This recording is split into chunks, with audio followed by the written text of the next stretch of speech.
webinar is being handled by both Lori Weed and Doug Anderson from Rocket Software, and I know both of you guys have been in the business intelligence and analytics industry for quite a while, so I'm sure you have quite a few buckets of wisdom that you can share with us, and I will just turn it over to you to get started. Thanks, Gary. Welcome, everybody. I appreciate you taking the time out today to learn more about Rocket Discover, Rocket's new self-service business intelligence solution for business users. During today's webcast, I'll be covering a few brief PowerPoint slides to help you get to know who Rocket Software is if you're not familiar with us, and to better understand what our positioning is with Rocket Discover in today's BI marketplace, who would typically use this type of software and when, and what the benefits are. And then following that, my colleague, Doug, will be providing a Rocket Discover product demonstration, and we'll leave time at the end for a question and answer session, as Gary just mentioned.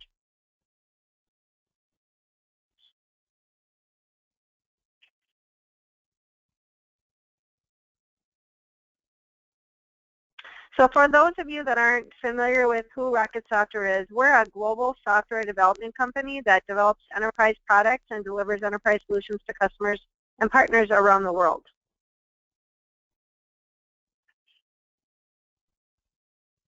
We shared the metrics on this screen with you to help you better understand the size of Rocket. We celebrated our 25th year anniversary this past May. We're a privately held company with actually over 1,300 employees now, profitable and growing every year.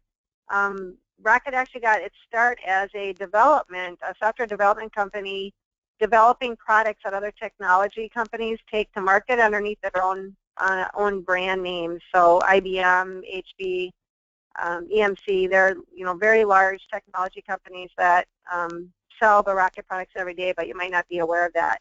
In addition to those OEM products that are private labeled, Rocket has over 100 products that we take to market under the Rocket name, and one of these newest solutions is Rocket Discover, which we're going to be focusing on today. So why did Rocket invest in developing a self-service business intelligence tool like Rocket Discover?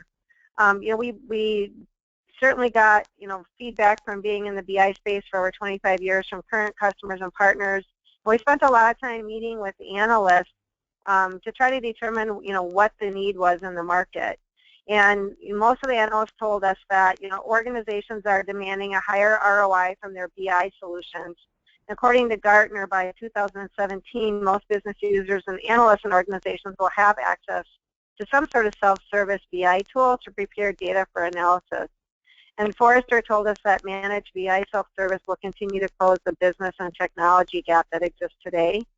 And Forbes told us that visual data discovery, which is an important enabler of end-user self-service, is going to grow 2.5 times faster than the rest of the BI market, which will result in self-service BI becoming a requirement for all enterprises.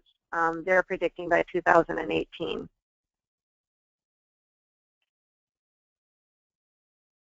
So I know some of you have some business intelligence products from Rocket or previously CorVu today. So I just want to kind of lay the kind of solution set out so you understand where Rocket Discover fits. CorBusiness is the tool that most of you, if you have a BI tool from Rocket today, that most of you will be using. It's an operational BI tool used for day-to-day analysis and reporting, and really it was considered ahead of its time in regards to the data staging and data prepping capabilities, being able to gather data from disparate sources and manipulate that data to make it available for use in reports and graphs. And a lot of the data staging and the data prepping capabilities in Rocket Discover, the new tool, came from kind of the business logic used in CorBusiness. For those of you that aren't familiar, we also have another tool called CorVu NG. This is more of a developer-centric BI tool, build once, deploy to many. Typically, the development's done by someone in IT, and it's got sophisticated graphical and write-back capabilities, so often it's used as an interactive application. So Rocket Discover, on the other hand, was designed to be used by a business user, someone non-technical and someone non-data savvy, to be able to do ad hoc data discovery and dashboard development with little or no IT intervention. So in some cases, we actually have customers that are using all three of these products by different people within the organization and for different purposes. But again, today, for today's session, we're going to be focusing on Rocket Discover. So Rocket Discover's target market is line of business managers and senior level executives, both from a development as well as an end user perspective. I would say Discover's main strengths include, the fact that the technology was built with HTML5 for responsive design, and the hybrid approach with in-memory analytic capabilities provides for extremely fast performance. The ability to connect to disparate data sources across the enterprise, including connection to non-traditional data sources like TM1, OLAP tubes, and mainframe data as well.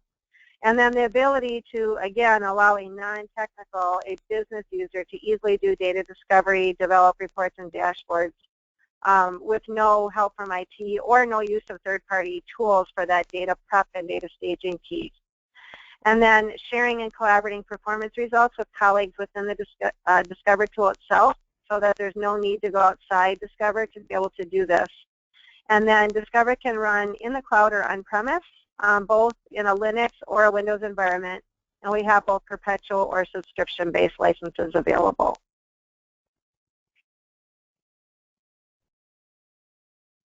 So now I'm going to be turning things over to my colleague Doug Anderson so you can see firsthand what the Rocket Discover product looks like. All right, thank you, Lori. Well, what I'm going to do is just go into Rocket Discover right here. As you can see, I'm in my web browser. I've already logged into the product.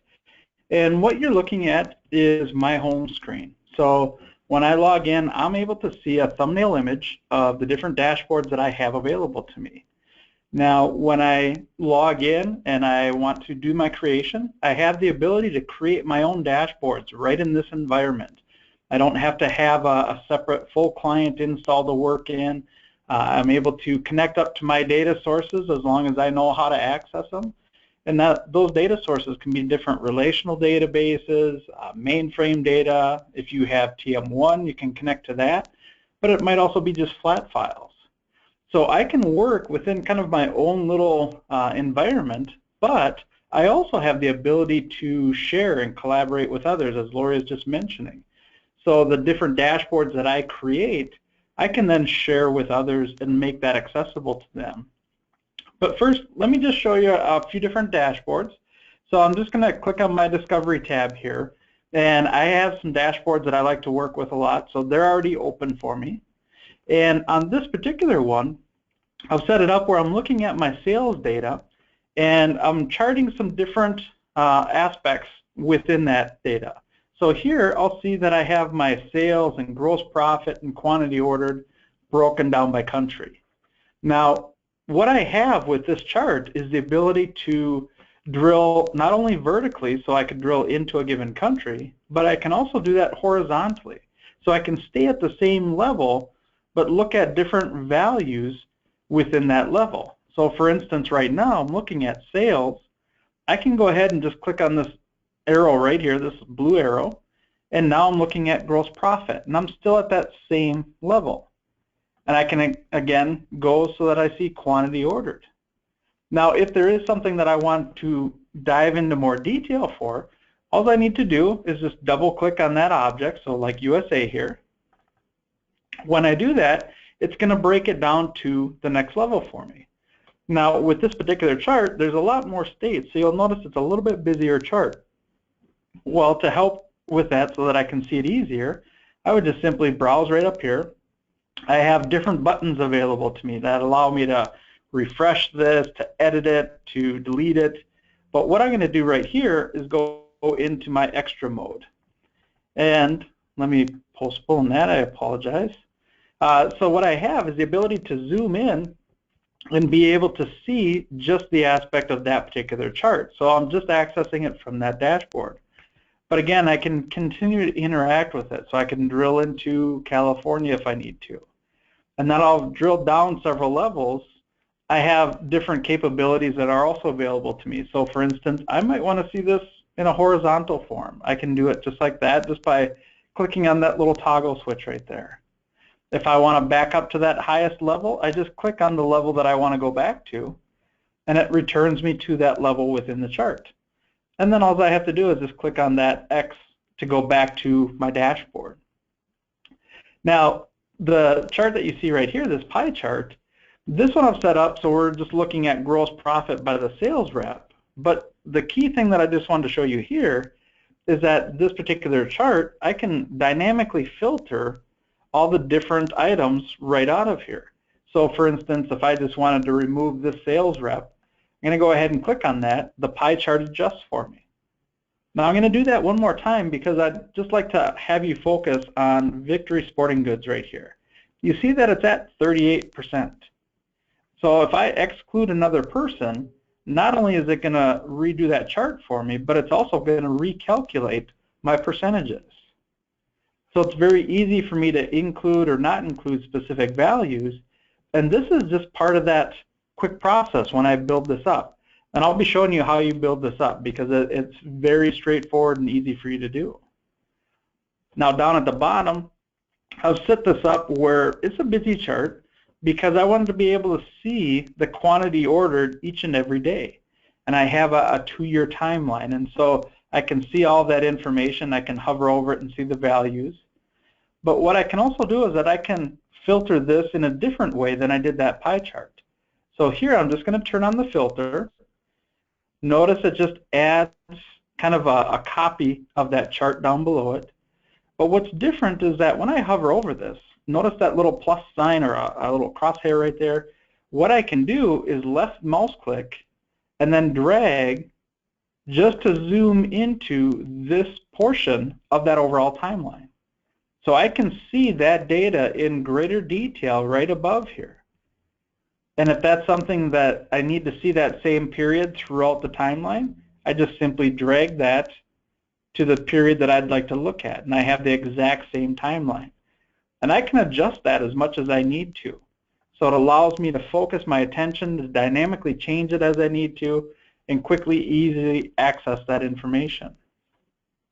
Once I'm done with that, I just turn off the filter and it's back to the original chart. Now, the next one that I'm just going to open up here, what I've set up here is that I'm looking at my sales information and I'm doing that on a map. And then on the right-hand side, I have 3 different KPIs or key performance indicators. And when I set these up, again, keep in mind is everything is very dynamic.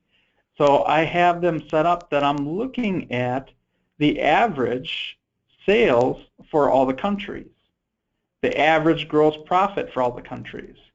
But now you'll notice as I hover over those labels, I actually have a hand click identifier. So I can click on average, and I might prefer to see this as a sum. So if I click on that, it's going to change that for me. So that KPI is dynamic. It allows the user to select what it is that they want to see. How is that summarized? Is it a minimum or a maximum? You might set this up to drill into that. So I might double click on my KPI and drill into a supporting dashboard or just maybe a simplified report.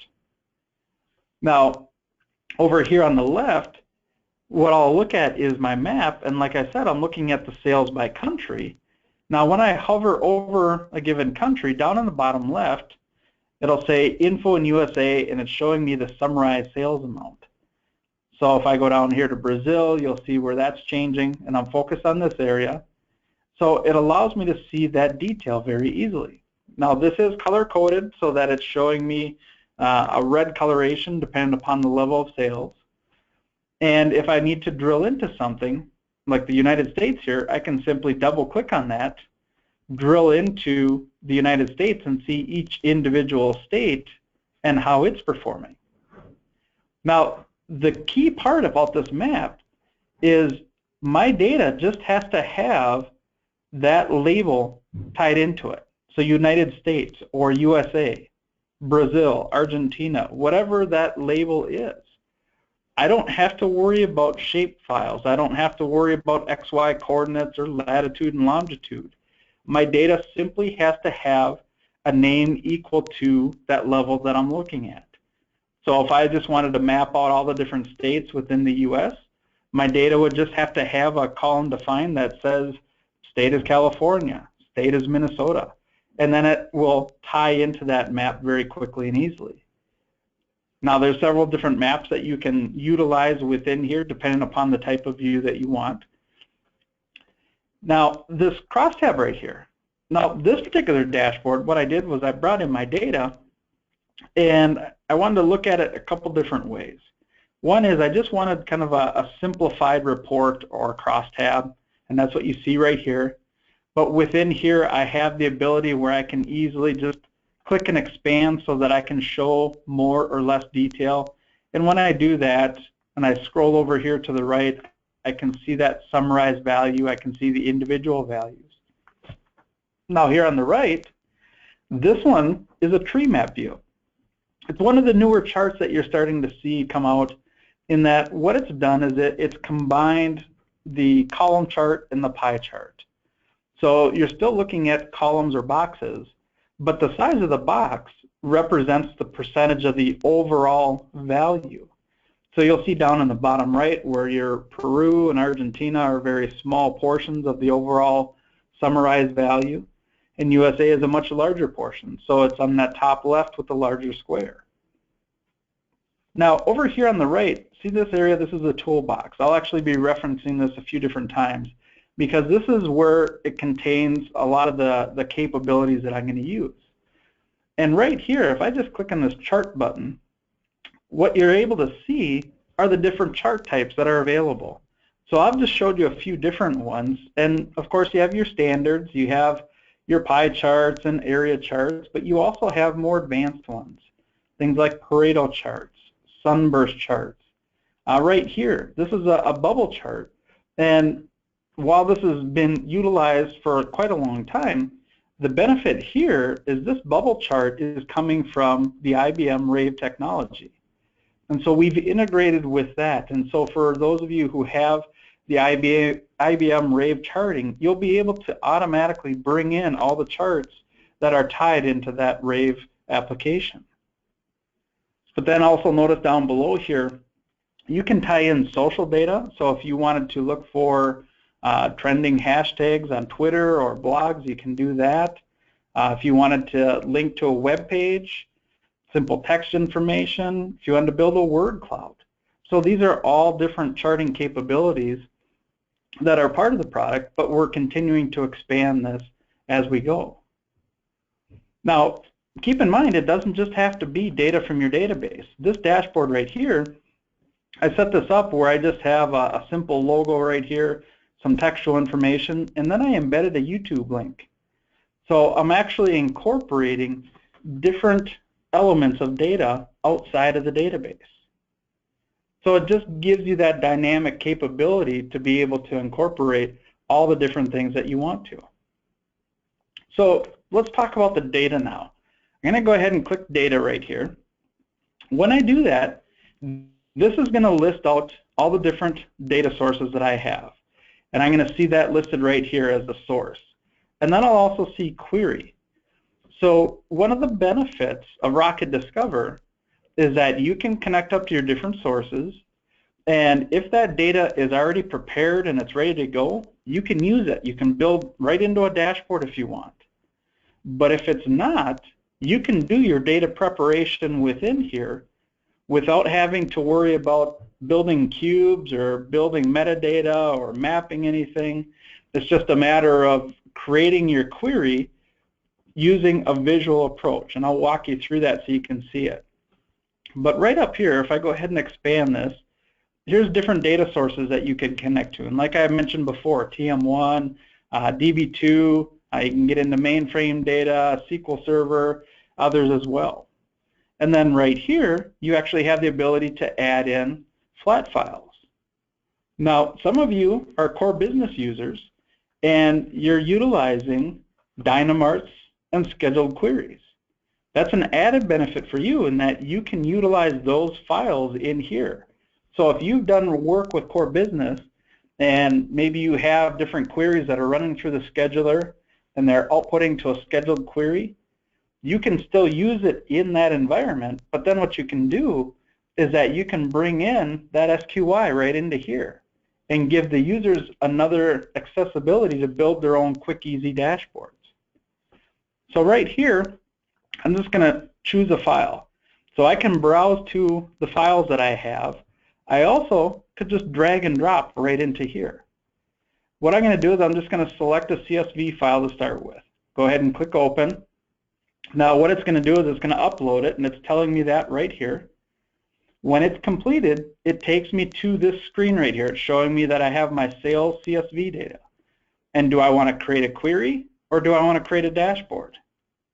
Well, let's just start with the dashboard. So I'll go ahead and click on that. Now, watch what happens. It takes me into the screen. It actually provides me with a quick graphical image so that I can see, all right, here's a column chart. And what it's done is it's supplied order date as a starting point. Now, it's up to me if I really want to use that, but it's providing that help for you, because oftentimes what we'll see is the users will want to build a dashboard, but they're not exactly sure where they want to start or what's that first step. So it helps you with that process. But what it's also doing is look over here on the left. See these different ribbons that you see right here? The blue ones. These are your context or your dimensions.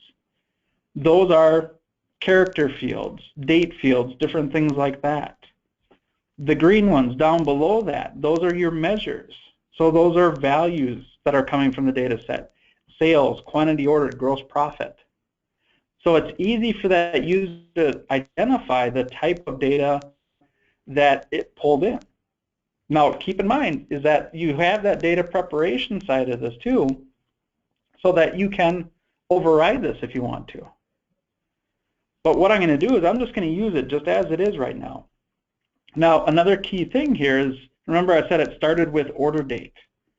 Now, the data that I have actually has individual days within there.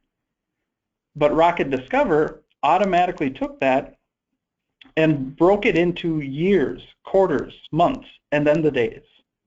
So it allowed me to quickly have the different levels of kind of calendar summarization that users typically like to see.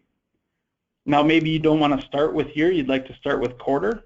Just uncheck that, click done. So you don't have to go through and set that up. It will automatically take care of that for you. If you don't want to use order date, you simply click on that X. It's now removed from your chart, and then you can add in whatever it is that you want to see. So here I'm just going to go ahead and select sales rep. So I have that sales rep listed. And then I might change my mind and say, you know what, no, I want it to be country, and then remove the sales rep. So you see how quick and easy it is to make that change. Now, right over here again in this toolbox, I have my settings right here. So for my charts, I have different settings that are available to me. So the header, I can control that. Here's the options right here. If I want to control the chart style, I can do that as well as work with the amount of data that I have. And it's set up where it's just a point and click to include or not include specific items.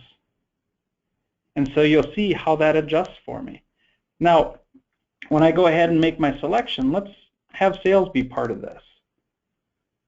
And now when I'm looking at the sales, I might say, well, you know what, I'd like to see gross profit as well. Go ahead and choose gross profit. And notice how it just adds that automatically for me right up at the top. Now, when I added that second value, it added that blue arrow. So that's what allows me to toggle with that horizontal drill. It automatically sets that up. Now, if I maybe want those to be side by side, I just click on that chart button and change my chart type. And so now those values are on the same chart and they're stacked side by side. And if I want, I just have buttons right here so that I can change if it's stacked, if it's a percentage of 100. Do I want that to be sorted ascending or descending? I can make those selections right here very quickly and easily. And when I have the chart in the form that I want it to be, I just click on that button right there. Now, if I want to add something to this, all I need to do is just select it here from the right, and then drag that over. So if I wanted to add a pie chart, I move that over here. It shows me where it's going to add it. So if I move it around, you'll see how it just changes that. But I can be very specific about it. I can resize this. I can add in as much as I need it to be. But here I've added that pie chart. Now what I do is simply click on Find a Data Source. So I click right here.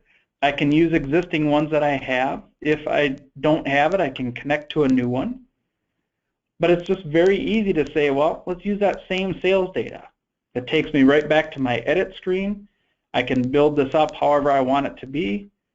Once I've modified this in the form that I want it to be, go ahead and click Done. And you'll see how I've quickly started to build up my dashboard right here. And so this allows me that quick, easy capability. That order date, remember right here how it automatically parsed it out into year, quarter, and month? So if I go ahead and click into a year, now it's going to break it down to a quarter. And then I might drill into a quarter and break it down to a month. So it has the ability to automatically generate that for you, or if you want to be very specific about it, you can manually create it and just say, I want to drill from country to state to salesperson. And it's just a point and click to set that up. So it's very quick, very easy and dynamic to work with it. Now, let's back up a step here. I just brought in that flat file, very quick and very easy. If I go back to my data right here, there's that data set right there. Now remember, when I imported it and it showed up right here, I had that ability to create a query or create a dashboard. So if I need to do the data preparation, I just click on Create Query right here. And now what it does is it brings me into my data prep area. Now a couple things to just notice right here. Down below, it's just showing me a quick preview or a snapshot, just a portion of the data. What I have are 15 columns of data. Total data set is 13,000 rows, and I'm just looking at 10 rows of that data right now. But what we've done is that we've set this up so that, again, it's very visual, but it's also streamlined. So the steps to do the creation are very efficient, very streamlined. And you have assistance along the way. So for instance, you'll notice right here that I have those same green and blue ribbons. So it's identifying to me the data type. Now that customer ID, it shows that as a number because that's all I have in here. But I might want to treat that as that context column or a character column. So if I go ahead and just click on customer ID, notice my toolbox right over here. It shows me that column name, so I can change the header if I want. I might want to set the data type to be text, so I'm just overriding that. And then if I wanted to add a categorization, I could do that. Maybe I'd just like to create a formula column. So if I click right here, it just adds this area for me. It adds this formula column. Notice right here, it actually will provide me with an informational message. So it said it's not yet valid. There may be an incomplete equation or comparison. So it's telling me that I'm not displaying the data right now because there's a formula that needs to be completed. So here, I might build up that formula. I just start typing in my characters. It's going to find matches within my columns. And then I'd say, okay, it is sales. So I don't have to worry about remembering the exact name. I click on the plus sign.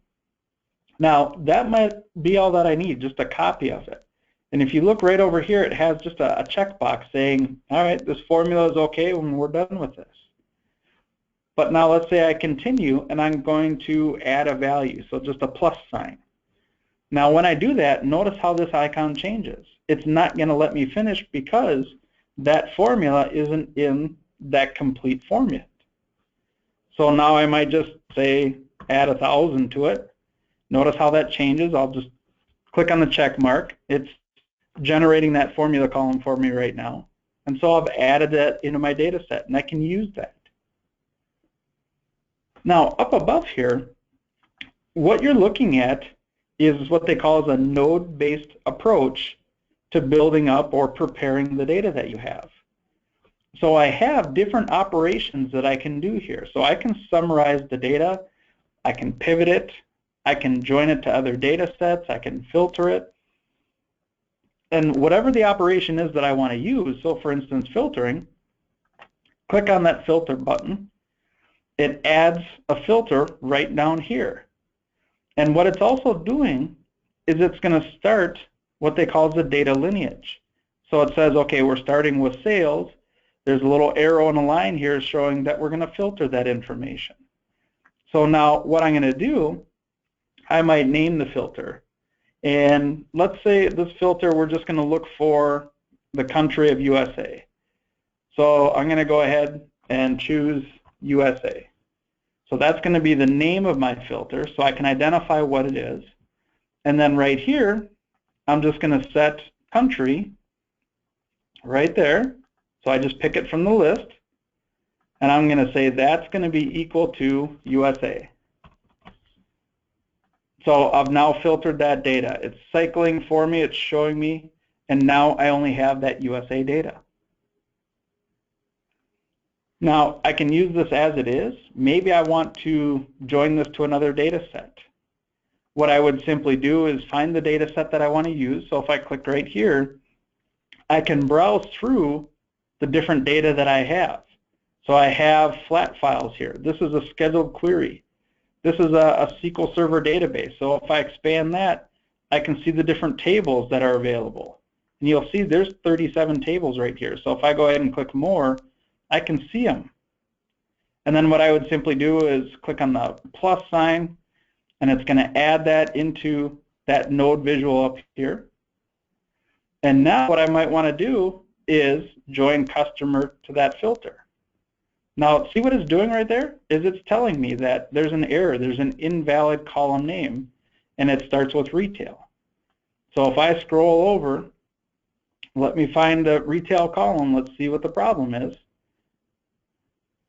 So I'm going to go ahead, I might have scrolled over it, so let me find retail. There it is.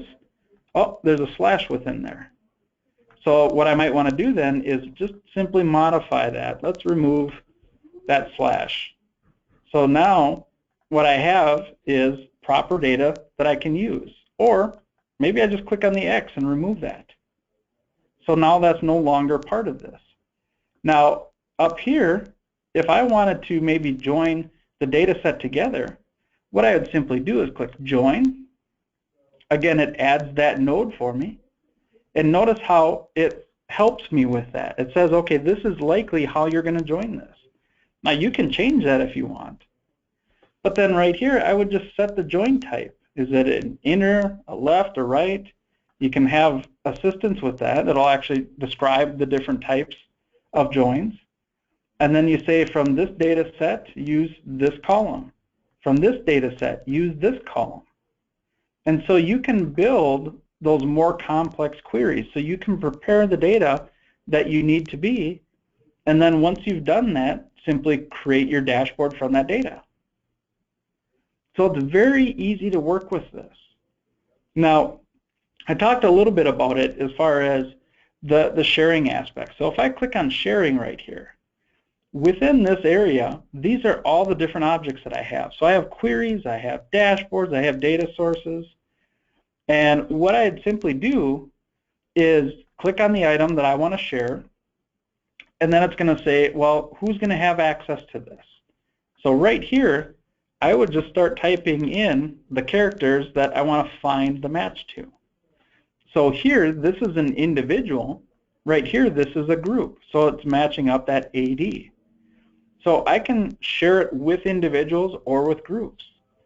Do they have the ability to just view it, or can they edit it? Do I need to share credentials with them so that they have access to that data source, or do they need to input their own? And then click add, and I've now shared that with them. So that when I go to my home screen, if somebody shared something with me, I'm going to see it on my home screen. And you'll notice that there's filters all along the way. So ones that are owned by me, ones that are being shared with me, ones that I'm sharing out. So it makes it very easy to work with this. Now you also have collaboration built right into here. So over here, you'll see this chat button.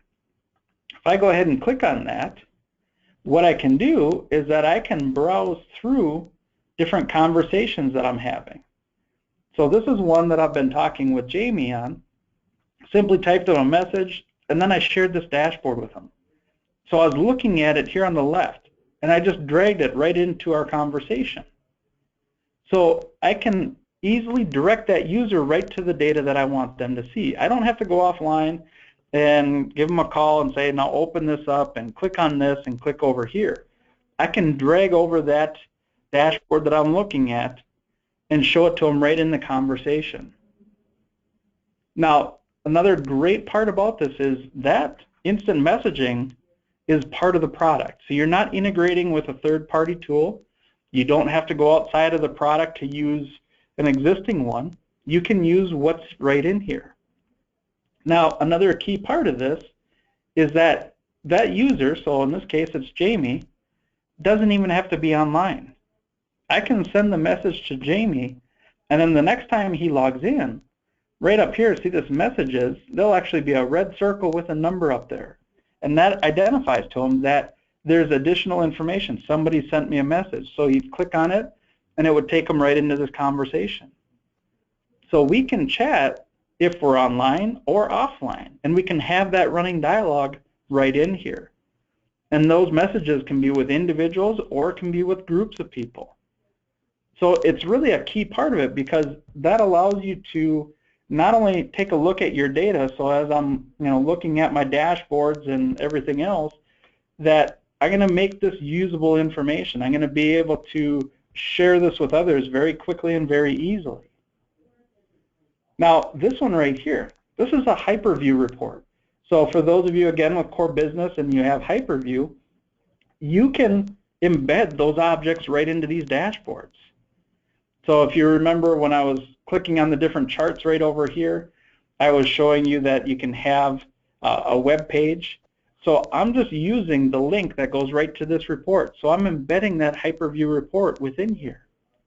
And it's not just a report, it's a hyperview object. So again, if you have CorBusiness and you have that web deployment with hyperview, you can reutilize that information. You can incorporate it into here. And like I said, the scheduled queries.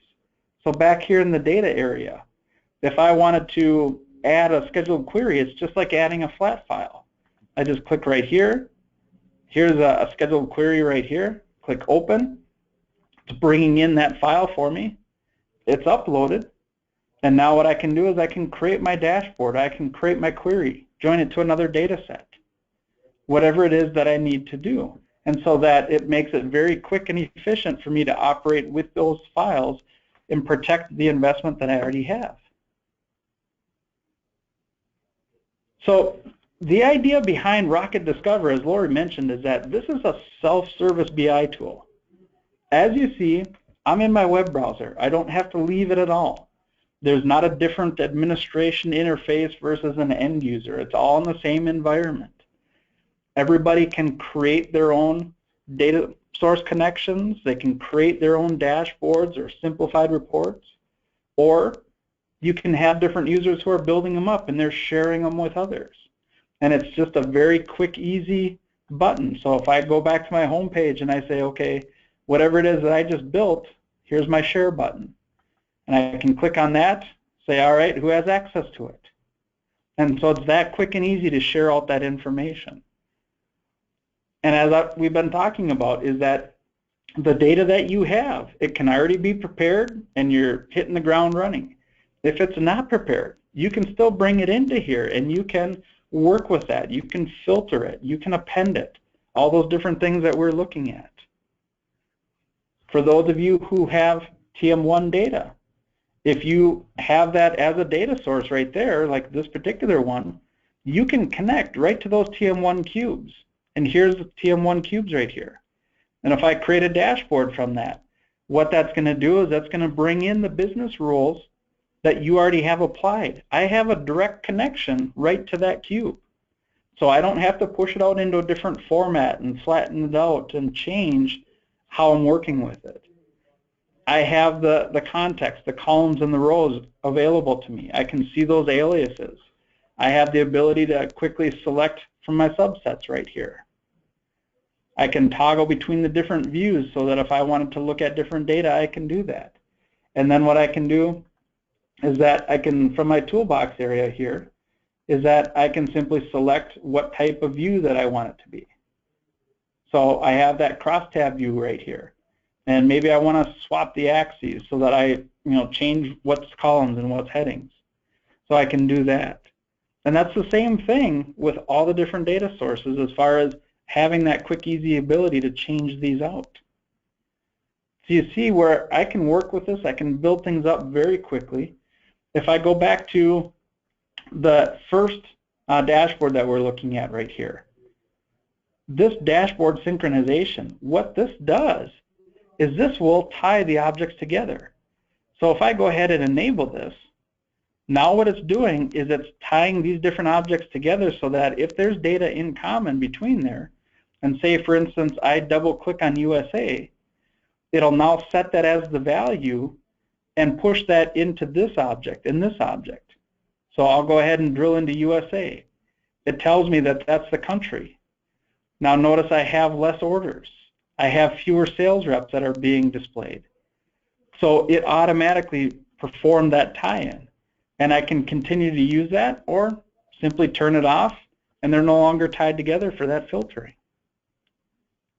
So very dynamic, drag and drop, point and click, self-service business intelligence right at your fingertips. So at this point, what we're going to do is just wrap up the demonstration, and I'm going to turn it back over to Lori, and we'll open it up for any questions that you guys might have.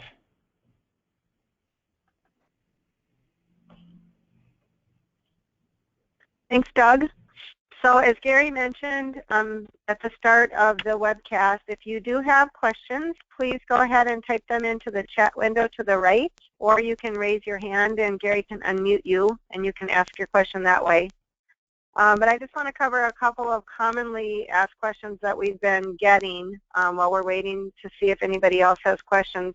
I know some of you on the webcast today have the CorBusiness product, and I know Doug touched on this, and I briefly review this in the PowerPoint slide deck. But if you do have CorBusiness today and you're using that for your operational kind of day-to-day reporting, you can open your schedule query files, which are basically your data sets, your result sets from your queries. So the nice thing about that is you can already leverage your investment and your efforts and all the business logic that's been applied to your queries and getting at the data in your Infor application today, and just simply bring those data sets in so that users could immediately begin creating dashboards and reports, I mean literally within minutes from those data sets, and or combine those data sets up with other data as well. I do want to point out for those of you that don't have the CorBusiness product, obviously as you saw from Doug, you don't have to have the CorBusiness product to use Discover. So we've had a lot of new customers invest in this solution that don't currently use CorBusiness. They might have another tool for kind of day-to-day operational reporting, and their primary need is that self-service BI with the ad hoc data discovery and visualization. So Discover is a good fit for them.